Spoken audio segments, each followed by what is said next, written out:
All right, so recently I noticed that my jack plate wasn't going up and down.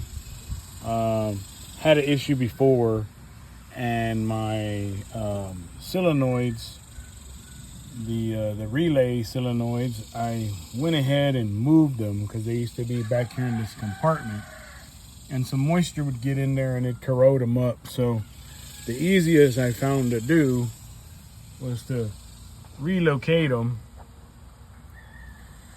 You kind of see they're up in there now, so that way no corrosion can get to them in this moisture infested area down here.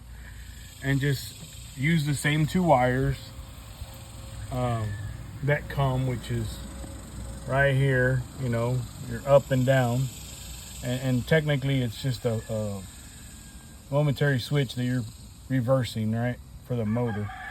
So anyway, then this next step was, it just went out completely, and I'm like, well, that's weird. My solenoids are popping off. I checked voltage here at the wire. I had voltage coming in both directions. So I went to the next step and thought, well, maybe my pump is clogged. And I did have a bunch of gunk and grit in the bottom of it. So I went ahead and cleaned that all up, because there was a bunch of gunk right here in the filters. I thought, well, that was clogging it up. But now that I had that off, I said, well, took the little container off, cleaned it out real good.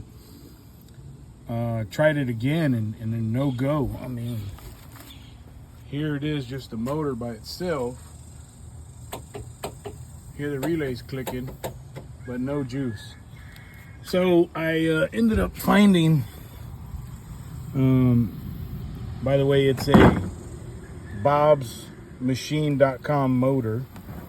I need to call and see if it's still under warranty or not. But I did find that little motor is a couple $100, I think, sometimes more.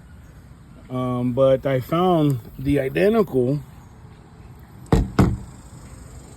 You look for this part number on Amazon, and they're like $60. So, you can save yourself some money and rebuild it when the motor, goes out. And if you look, this one is not turning at all. And you look at this guy here, spins pretty free.